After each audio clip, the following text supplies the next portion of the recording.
मित्रांनो, या लेक्चरमध्ये आपण बाजार विभागीकरणाचे आधार म्हणजे बेसिस ऑफ मार्केट सेगमेंटेशन हा भाग आपण पाहणार आहोत. याच्या आधी आपण बाजार विभागीकरण म्हणजे काय आणि बाजार विभागीकरणाचे वैशिष्ट्य काय आहे त्याच्याबद्दलची माहिती आपण पाहिलेली आहे. वेळ न दवडता आपण बाजार विभागीकरणाच्या आधाराच्या संदर्भातली माहिती आपण पाहू. आता याच्यामध्ये आपण 5 आधारे बाजारपेठेचं विभाजन करणार आहोत. त्याच्यामध्ये पहिलं जर आपण पाहिलं तर ते आहे जॉग्राफिकल सेगमेंटेशन. त्याला आपण भौगोलिक विभागीकरण असं म्हणतो. भौगोलिक विभाजन म्हणजे संपूर्ण बाजारपेठेचं विभाजन हे भौगोलिक क्षेत्राच्या आधारे होतं. दुसरं विभाजन आहे ते म्हणजे डेमोग्राफिक सेगमेंटेशन. त्याला आपण लोकसंख्या विषयक असं म्हणतो. म्हणजे दुसरे विभाजन हे लोकसंख्येच्या आधारे होतं. तिसरं विभाजन आहे सोशिओग्राफिक सेगमेंटेशन. त्याला आपण सामाजिक विभागीकरण असं म्हणतो. म्हणजे सामाजिक जो काही घटक आपण पाहिला म्हणजे ग्राहकांच्या वर्तणुकीवर परिणाम करणाऱ्या घटकांमध्ये आपण सामाजिक घटक जो पाहिला तर तो सामाजिक घटकांच्या आधारे विभाजन. त्याच्यानंतर सायकोग्राफिक सेगमेंटेशन त्याला आपण मानसशास्त्रीय विभाजन असं म्हटलंय, तो सुद्धा तिथे आपण पाहिला. आणि बिहेवियरल सेगमेंटेशन वर्तणूक विषयक विभाजन. हे जे 5 विभाजन आहेत ह्या विभाजनाच्या आधारे किंवा जे 5 आधार आहे ह्या 5 आधाराच्या आधारे बाजारपेठेचं विभाजन केलं जात असतं.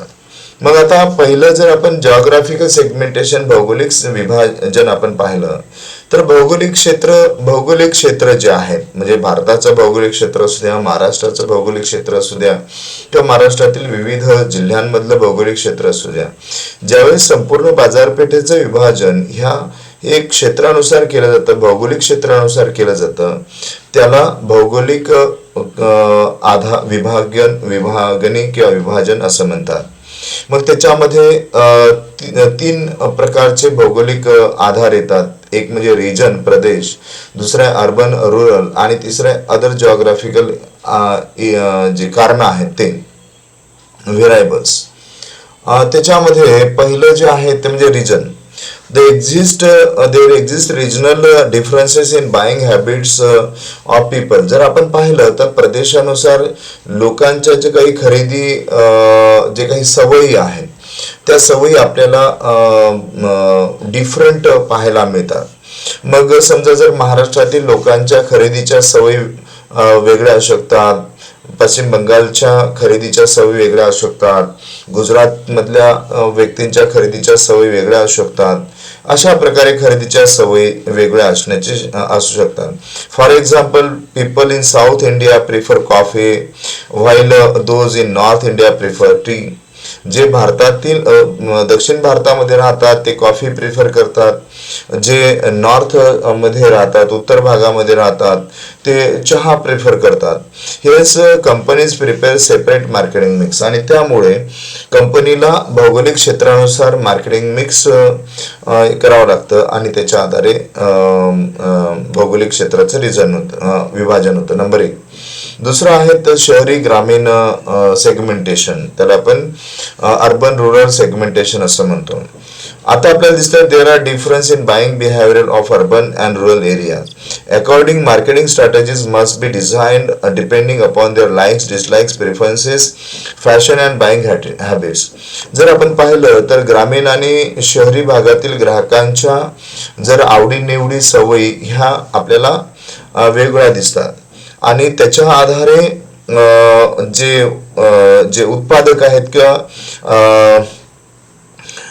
विपणनकर्ते आहेत त्या विपणनकर्त्याला मार्केटिंग स्ट्रॅटेजीज अशा प्रकारे डिझाईन कराव्या लागतात की ज्यामध्ये ग्रामीण आणि शहरी भागातील ग्राहकांच्या likes, dislikes, preferences, fashions and buying habits विचारात घ्याव्या लागतात.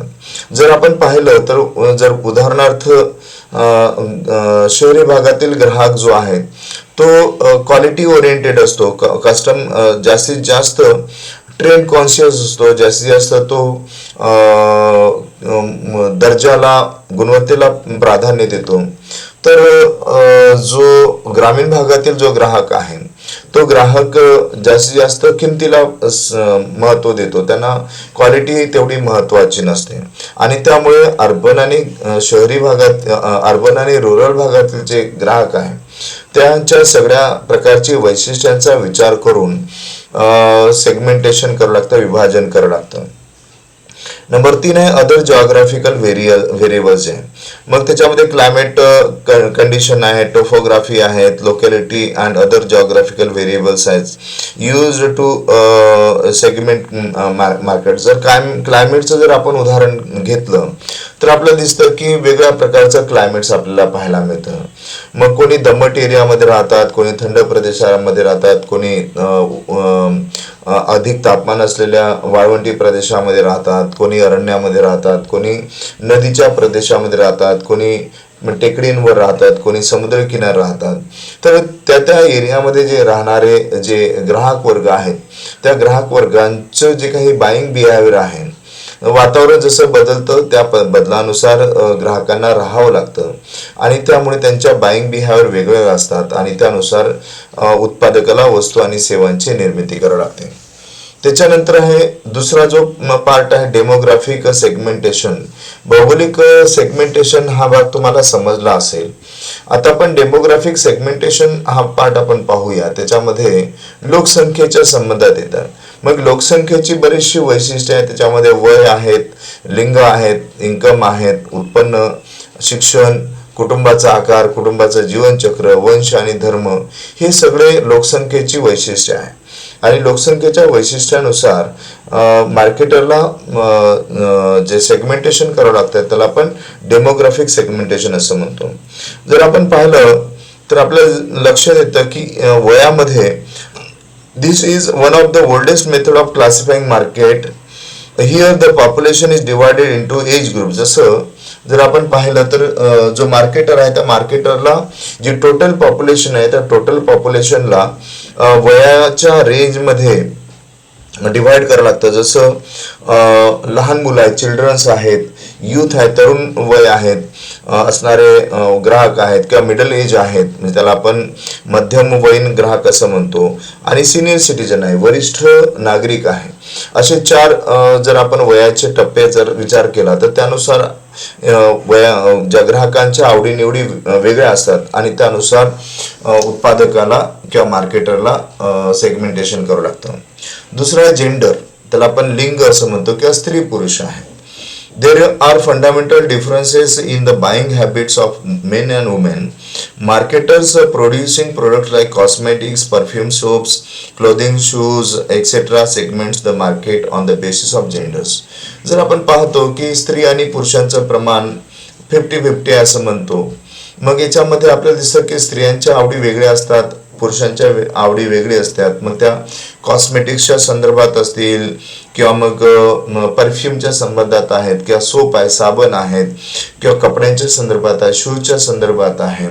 तर ह्या स्त्रियांच्या आणि पुरुषांच्या आवडीनिवडी निश्चितच भिन्न असतात आणि त्या आवडीनिवडीनुसार उत्पादकाला मार्केट सेगमेंटेशन करावं लागतं. त्याच्यानंतर उत्पन्न जर आपण पाहिलं, तिसरं जर सेगमेंटेशन आपण डेमोग्राफिकचं वैशिष्ट्य आपण पाहिलं तर उत्पन्न. This is the most important parameters to segments market. Buying behavior depend upon the income of the consumer. Yes, obviously आपण बऱ्याचदा हा पार्ट पाहिलेला आहे की ग्राहकांचं उत्पन्न कसं आहे त्याच्यावर ग्राहकांची खरेदी प्रेरणा अवलंबून असते. For example, higher income group customers prefer premium brands, whereas low income groups do not prefer to buy brand products. जर जास्त उत्पन्न गटातले लोक असतील तर ते प्रीमियम ब्रँडच्या वस्तू खरेदी करतात. तर ज्यांचं उत्पन्न अगदी कमी असतं त्यांना ब्रँडेड वस्तूंची गरज नसते, ते नॉन ब्रँडेड वस्तू खरेदी करत असतात. त्याच्यानंतर एज्युकेशन हा सुद्धा एक डेमोग्राफिक सेगमेंटेशनचं एक वैशिष्ट्य आहे, घटक आहे. तर आपल्याला दिसतं की markets can be segments on the basis of education. जसं matriculation or less under graduate, graduate, post graduate etcetera. Product like newspaper, magazines, computers, housing, recreation, etc. are sold on the basis of education. जर जसं education असेल तशा प्रकारची नोकरी मिळत असते. आपण पाहतो काही लोक 10वी पेक्षा कमी शिकलेले आहेत, काही लोक 10वी पासून तर ग्रॅज्युएशन पर्यंत अंडर ग्रॅज्युएशन आहेत, काही लोक पोस्ट ग्रॅज्युएशन झालेले आहेत, काही लोक प्रोफेशनल एज्युकेशन घेणार आहे आणि त्यांच्यानुसार त्यांचं जे काही बाईंग बिहेवियर आहे ते बदलत असतं आणि ते सुद्धा एज्युकेशन सुद्धा मार्केट सेगमेंटेशनसाठी विचारात घ्यावं लागतं. त्याच्यानंतर फॅमिली साईज आहे. जर आपण पाहिलं तर कुटुंबाचा आकार हे सुद्धा ग्राहकांच्या वर्तणुकीवर मार्केट सेगमेंटेशनचा एक प्रभाव करणारा घटक आहे. The consumption pattern of certain products is affected by the numbers of peoples in household. कुटुंबामध्ये किती लोक राहतात त्याच्या आधारे कन्झम्पशन उपभोगाची पद्धती काय असेल, पॅटर्न काय असेल हे ठरलं जात असतं. Marketers of such product certain products such as ice cream, chocolates, biscuits, cakes etcetera market family packs. जर आपण पाहिलं तर जर फॅमिली साईज छोटी असेल तर छोट्या प्रमाणामध्ये वस्तूची खरेदी केली जाते आणि फॅमिली साईज मोठी असेल तर पैसे वाचण्यासाठी फॅमिली पॅक जे आहेत ते घेतले जात असतात. जसं आईस्क्रीम आहे, बिस्किट्स आहेत, अशा प्रकारे किंवा सोप्स आहेत, ह्या सगळ्या वस्तू फॅमिलीच्या साईजच्या आधारे घेतल्या जातात. त्याच्यानंतर फॅमिली लाईफ सायकल, त्याला आपण कुटुंब जीवनचक्र असं म्हणतो. याच्यामध्ये the marketer can be segmented as a bachelor, newly married, married with childrens, older married couple etcetera for selling tours and vacations, life insurance policies etcetera. This segmentation is of use. जर आपण पाहिलं फॅमिलीचं life cycle काय, आपल्याला दिसतं की काही लोक नवीन बॅचलर्स असतात, तरुण आहेत, काही लोक नव्याने लग्न झालेले असतात, काही लोक मुलं असणारे लग्न झालेले लोक असतात, ज्यांना मुलं आहेत अशी लग्न झालेले असतात, काही ओल्डर असतात, काय ओल्डर मॅरिड कपल्स असतात म्हणजे ज्यांचं मिडल एजेस जे आहेत किंवा सिनियर सिटीजन्स आहेत. तर अशा वेळेस काही वस्तू किंवा सेवांची विक्री करत असताना, मार्केट सेगमेंटेशन करत असताना फॅमिली साईज विचारात घेतला जातो. आणि शेवटी आहे रेस अँड रिलिजन, म्हणजे जाती, पोटजाती आणि धर्म हा भाग त्याच्यामध्ये येतो. Further market can also be segmented on the basis of race and religion such as Hindu, Muslim, Parsi, Catholic, etc. Products such as garment, meat, alcohol, etc. are sold on this basis. जर आपण पाहिलं तर भारतामध्ये विविध प्रकारचे धर्म आहेत आणि बऱ्याचशा जाती आहेत, पोटजाती आहेत आणि त्या जाती आणि धर्मांच्या आधारे त्यांचे जे काही संस्कृती आहे त्या वेगळ्या असतात आणि त्या आधारे ते वस्तूंची खरेदी करत असतात. मग आपण पाहतो की दिवाळीमध्ये हिंदू वेगळ्या पद्धतीची खरेदी करतात, ख्रिसमसमध्ये ख्रिश्चन वेगळ्या पद्धतीची खरेदी करतात किंवा मग मुस्लिम रमजान किंवा इतर ईदच्या दरम्यान वेगळी खरेदी करतात, बुद्धिस्ट त्यांच्या फेस्टिवलमध्ये वेगळी खरेदी करत असतात. तर हे सगळं रेस अँड रिलिजन्स हा सुद्धा एक डेमोग्राफिक सेगमेंटेशनचा भाग आहे आणि त्याचा विचार सुद्धा मार्केट सेगमेंटेशन करत असताना करावा लागतो. त्याच्यानंतर जो आहे तर तिसरा जो सेगमेंटेशनचा प्रकार आहेत किंवा त्याला आपण आधार असं म्हटलं आहे तो आहे तो सोशिओग्राफिक सेगमेंटेशन, आपण सामाजिक विभागीकरण असं म्हणतो. हा भाग जो आहे तो हा भाग आपण फॅक्टर्स अफेक्टिंग कंझ्युमर बिहेवियर मध्ये आपण पाहिलाय. मग त्याच्यामध्ये कल्चरल पाहिलं, सोशल क्लास पाहिलं, रेफरन्स ग्रुप्स आपण पाहिलेला आहे, संस्कृती म्हणजेच प्रदेशानुसार संस्कृती बदलते. जी व्यक्ती म्हणजे धर्म, जात, पंथ, संप्रदाय यानुसार वेगळ्या प्रकारच्या संस्कृती असतात, त्याशिवाय प्रदेशानुसार संस्कृती बदलत असतात. त्याच्यानंतर सोशल क्लास जो आहे, सामाजिक स्थान कोणतं आहे, सोशल स्टेटस कोणता आहे, हा सुद्धा भाग त्याच्यामध्ये येतो. आणि रेफरन्स ग्रुप सुद्धा आपण पाहिलं, त्याच्यामध्ये प्रायमरी ग्रुप्स आणि सेकंडरी ग्रुप्स आपण पाहिलं. म्हणजे प्रायमरी ग्रुप्समध्ये फॅमिली आहेत, नेबर्स आहेत किंवा फ्रेंड्स आहेत, कलिग्स आहेत, त्याच्यानंतर आपले रिलेटिव्स आहेत, हे आहेत. आणि त्याच्यानंतर आपण जे इनडायरेक्ट आपलं संबंध असतात त्याला आपण सेकंडरी ग्रुप्स असं म्हणतो. तर ते जे सगळे ग्रुप आहेत तर त्या ग्रुपचा पण प्रभाव याच्यावर होत असतो. त्याच्यानंतर चौथं जे जे विपणन म्हणजे बाजार विभाजनाचा आधार आहे तो म्हणजे सायकोग्राफिक सेगमेंटेशन, मानसशास्त्रीय विभागीकरण. मग याच्यामध्ये लाईफस्टाईल, जीवनशैली हा सुद्धा भाग आपण मागच्या याच्यामध्ये पाहिला आहे. लाईफस्टाईल कशी आहेत याच्यावर सुद्धा आपल्याला बाजारपेठेचं विभाजन करता येतं. The lifestyle means the way on lives, daily routine activity, interest and hobbies. Lifestyle affect the consumption patterns. जर आपण पाहिलं तर व्यक्तीचे जे जीवनशैली आहे ते जीवनशैली व्यक्तीच्या कन्झम्पशन पॅटर्नवर फार मोठ्या प्रमाणावर प्रभाव करणारी एक प्रेरणा आहे असं आपण म्हणतो. आणि जसं hence this become a good base of segmentation. For example jewellery, diamond, luxurious cars, designs, clothes etcetera targeted are influence class peoples. ज्यांची लाईफस्टाईल फार चांगली आहे अशासाठी मग महागड्या वस्तूंची निर्मिती, प्रीमियम गुड्स जे आहेत त्यांची निर्मिती केली जात असते. आणि शेवटी त्याच्यामधला सायकोग्राफिक सेगमेंटेशन मधला पर्सनॅलिटी, व्यक्तिमत्व. याच्यामध्ये आपल्याला दिसतं की personality characteristics such as leadership, self confidence, ambitious, aggressiveness, impulsive etcetera influencing by behaviour.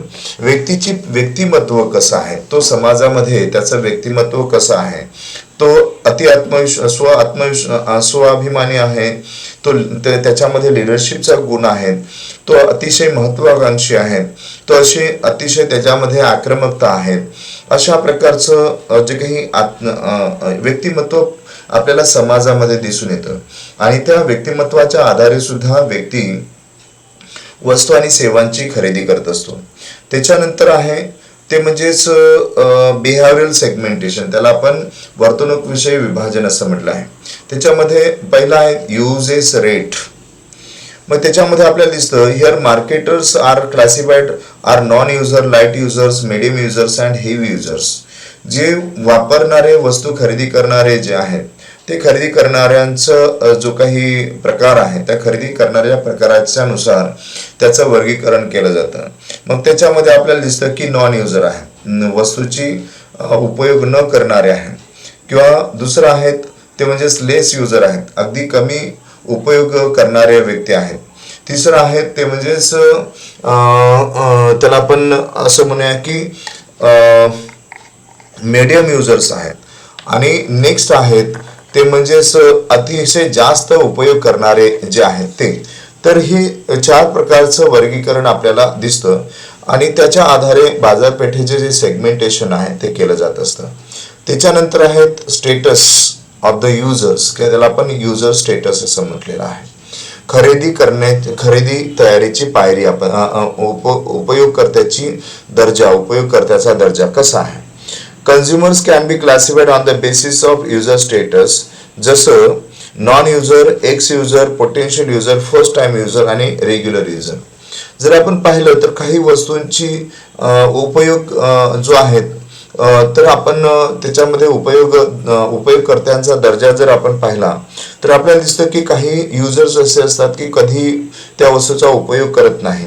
काही लोक असे असतात की उपयोग करून नंतर उपयोग करत नाही, त्याला आपण एक्स युजर्स असं म्हणतो. काही उपयोगकर्ते असे असतात की ते संभाव्य उपयोगकर्ते असतात, म्हणजे ते आता जरी त्याने उपयोग केला नाही वस्तूचा तरी ते भविष्यामध्ये उपयोग करणारे असतात. कधी त्याच्यानंतरचं जे आहे ते फर्स्ट टाइम युजर्स असतात, म्हणजे असे काही उपयोगकर्ते आहेत की जे पहिल्यांदा खरेदी करणारे असतात. आणि काही युजर्स असे असतात की रेग्युलर युजर असतात, त्याला आपण नियमित उपयोगकर्ते असं म्हणतात. तर हे 5 प्रकार आहेत, त्याला आपण उपयोगकर्त्याचा दर्जा असं म्हणतो. त्याच्या आधारे बाजारपेठेचं विभाजन केलं जातं. त्याच्यानंतर आहे रेडीनेस स्टेज, खरेदी तयारीची पायरी.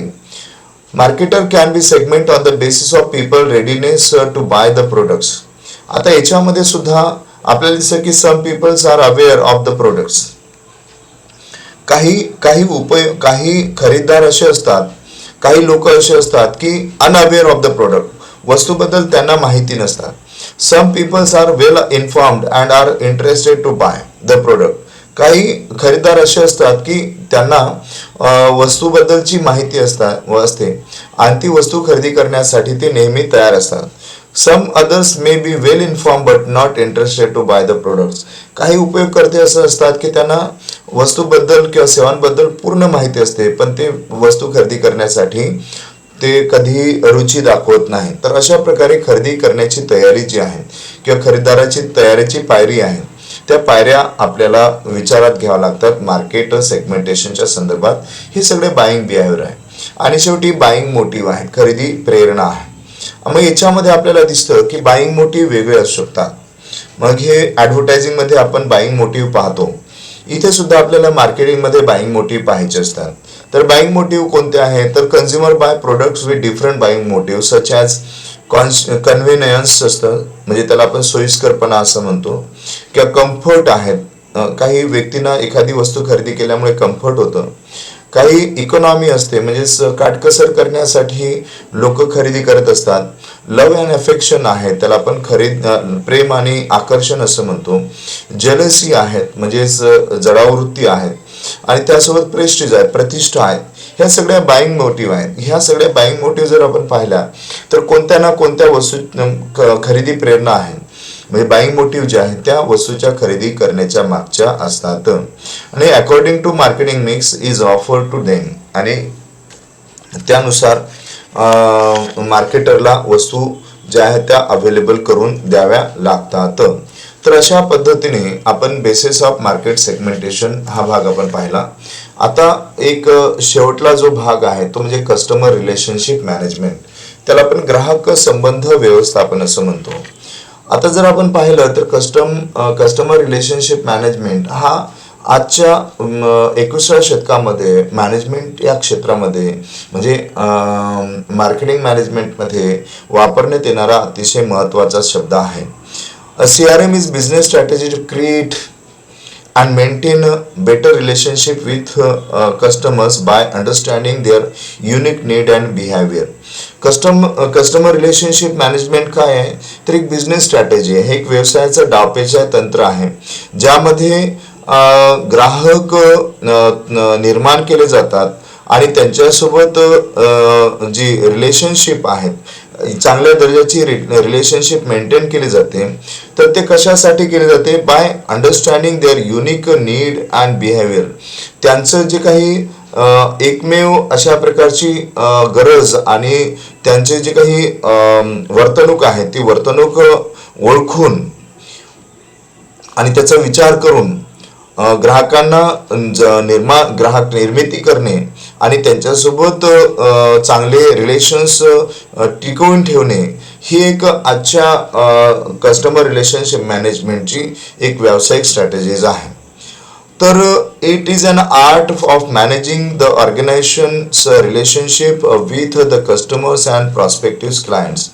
ही एक व्यवसाय संघटनेची, कोणत्याही बिझनेस ऑर्गनायझेशनची हे कला आहेत. मॅनेजिंग द बिझनेस ऑर्गनायझेशन्स आहेत, म्हणजे व्यवसाय संघटनेचं व्यवस्थापन आहे. त्यामध्ये relationship with the customers and prospective customers, जे काही अस्तित्वात असणारे एक्झिस्टिंग कस्टमर्स आहेत, वर्तमानातील कस्टमर्स आहेत, आणि त्याचबरोबर जे भविष्यात निर्माण होणारे कस्टमर्स आहेत त्यांच्यासोबत रिलेशनशिप जे आहेत ते निर्माण करणे आणि टिकवून ठेवण्याशी संबंध याच्यामध्ये दिसतं.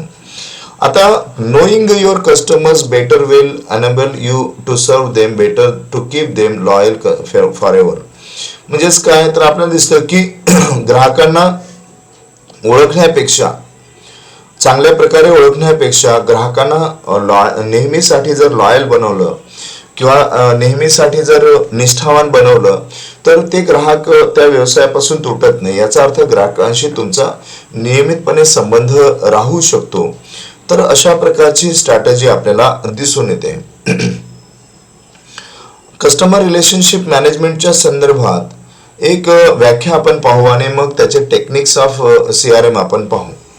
Customer relationship management can be defined as a business strategy directed towards understand, anticipate and respond to the need of the enterprise, current and potential customers in order to grow the relationship value. म्हणजेच काय तर व्यवसाय ग्राहक यांच्यामधील नातेसंबंध मूल्य वाढवण्यासाठी एखाद्या उद्योग व्यवसायाद्वारे वर्तमान आणि संभाव्य ग्राहकांच्या गरजा अपेक्षितपणे समजून घेण्यासाठी आणि प्रतिसाद देण्यासाठी निर्देशित व्यवसाय धोरण म्हणजे ग्राहक संबंध व्यवस्थापन होय. आता कोणत्याही व्यवसाय संघटनेचं उद्दिष्ट जर आपण पाहिलं तर व्यवसायाची वाढ विस्तार असते, नफा कमवणे असते. आणि व्यवसायाची वाढ विस्तार नफा कमवणे असलं तर दुसऱ्या बाजूला ग्राहकांचं समाधान हे असतं.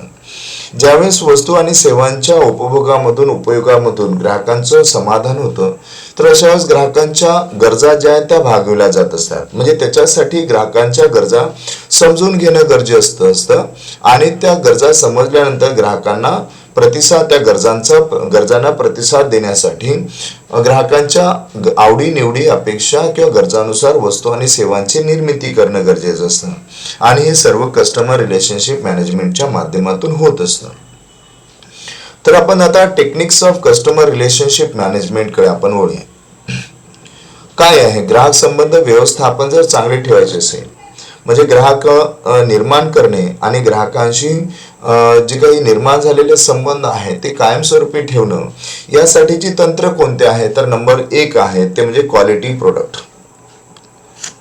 गुणवत्तापूर्ण उत्पादन हे कस्टमर रिलेशनशिप मॅनेजमेंटचं सर्वात महत्वाचं तंत्र आहे. The product or services must be provide value addition असल्या पाहिजे. त्यांचं जे मूल्य आहे त्या मूल्यांमध्ये वाढ करणारे असले पाहिजे. The expectation of consumer keep on changing constantly. जर आपण पाहतो की ग्राहकांच्या गरजा आणि आवडी ज्या आहेत त्या नियमितपणे बदलत असतात. Their expectation often go beyond physical tangible and many by influence by emotions and other psychological factors. आपण ग्राहकांच्या ज्या काही वर्तणूक आहेत त्या वर्तणुकीवर परिणाम करणारे घटक आपण पाहिले आणि त्या वर्तणुकीवर परिणाम करणाऱ्या घटकांमुळे ग्राहकांच्या ज्या काही गरजा आवडी-निवडी आहेत ह्या नेहमी बदलत असतात. आणि बदलणाऱ्या गरजा आवडी-निवडीनुसार दर्जेदार वस्तू जर ग्राहकांना अवेलेबल करून दिल्या तर जे निर्माण झालेला ग्राहक आहे तो कायमस्वरूपी टिकतो. याचा अर्थ क्वालिटी प्रोडक्ट अवेलेबल करून देणं हे ग्राहक संबंध व्यवस्थापनाचं पहिलं तंत्र आपल्याला दिसतं. दुसरं तंत्र आपल्याला आहे ते म्हणजे सर्व्हिसेस अवेलेबल करून देणं म्हणजे provide better services to the customers. Customer expect quality service during sales and after sales phases. The company must be standards for quality of services and either to satisfy its customers. ज्यावेळेस ग्राहक वस्तू खरेदी करण्यासाठी जात असतो त्यावेळेस त्याला काही सर्व्हिसेस मिळाव्या अशी अपेक्षा असते. म्हणजे त्याला आपण प्री पर्चेसिंग, ड्युरिंग पर्चेसिंग आणि पोस्ट पर्चेसिंग असं म्हणतो. आणि त्यासाठी ह्या सर्व्हिसेस ज्या आहेत त्या सर्व्हिसेस किंवा त्याच्याबद्दलच्या एक्सपेक्टेशन्स आहेत त्या फुलफिल होण्यासाठी ग्राहकांना कोणत्या सर्व्हिसेस गरजेच्या आहेत आणि त्या कशा अवेलेबल करून देता येईल याच्या संदर्भातलं नियोजन करावं लागतं. नंबर 3 आहे स्टाफ डेव्हलपमेंट. त्याला आपण कर्मचारी विकास असं म्हणतो.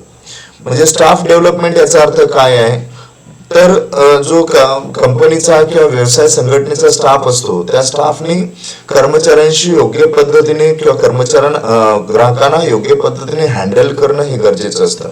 The staff must be well trained and attend to customers. They should be given ongoing training in the development of interpersonal as well as communication skill. कारण स्टाफला ग्राहकांशी आंतरसंबंध ठेवावे लागतात, मानवी संबंध ठेवावे लागतात आणि त्याशिवाय कम्युनिकेशन करावं लागत असतं.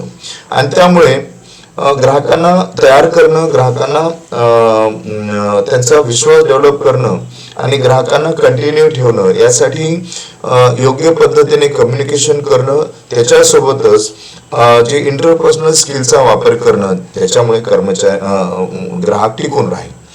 तर हे सुद्धा एक तंत्र आहे. त्याच्यानंतर फ्रिक्वेन्सी लॉयल्टी प्रोग्राम्स, त्याला आपण नियमित निष्ठापूर्ण कार्यक्रम असं म्हणतो.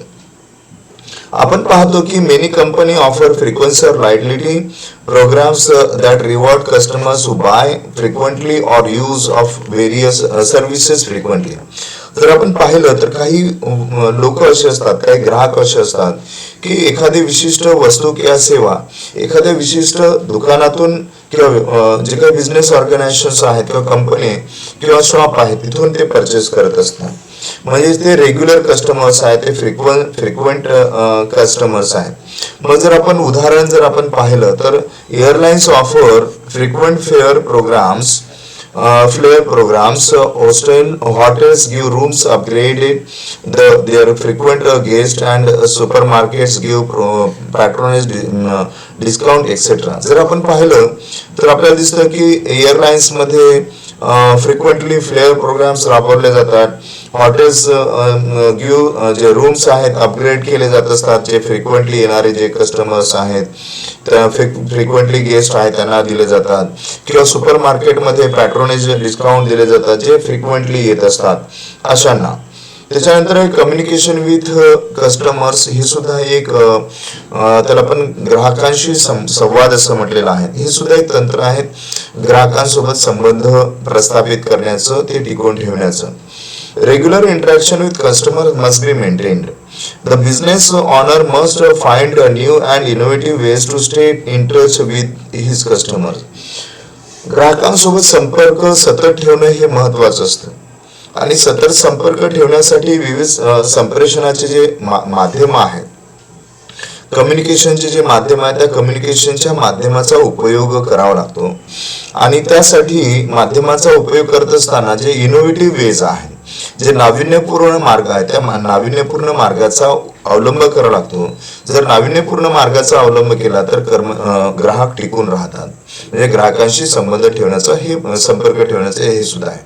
त्यानंतर ब्रँड स्विचिंग बॅरियर्स हा एक भाग आहे. Some organization build brand switching barrier to retain customer by making it difficult and costly for customers to change brand. For instance, incentives scheme, annual quantity rebates, additional services, attractive price schemes etc. काही brand असे असतात की खूप महागडे असतात पण ग्राहकांना त्या वस्तू खरेदी करायची इच्छा असते. मग अशा वेळेस ते ब्रँड स्विचिंग जे काही अडथळे आहेत ते वस्तू खरेदी करण्याच्या संदर्भातले, मग अशा वेळेस कंपन्या आपल्या कस्टमरला तो पर्टिक्युलर ब्रँड खरेदी करण्यासाठी विविध प्रकारच्या स्कीम ज्या आहेत त्या देत असताना आपल्याला दिसतात. त्याच्यानंतर आहेत कस्टमर केअर प्रोग्राम, त्याला आपण ग्राहक समाधान कार्यक्रम असं म्हणतो. तर याच्यामध्ये every organisation that aims to build to and maintain customer relation has to develop and excel total customer care program to suit the specific requirement of its target customer. ग्राहकांची काळजी घेणारे कार्यक्रम जे आहेत, मग त्याच्यामध्ये आपण पाहतो की कस्टमर केअर मध्ये ग्राहकांच्या ज्या काही अडचणी असेल, ग्राहकांच्या ज्या काही समस्या असेल त्या सोडवण्यासाठीच्या उपाययोजना केल्या जात असतात.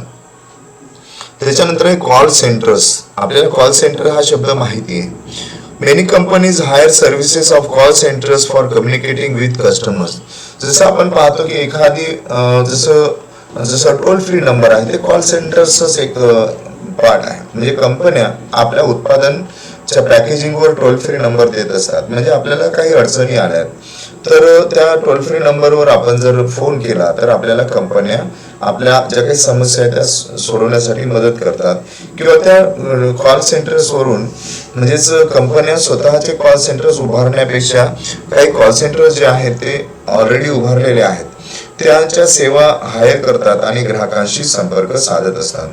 त्याच्यानंतर डेटा वेअरहाऊसिंग आणि डेटा मायनिंग हा एक पार्ट आपल्याला दिसतो.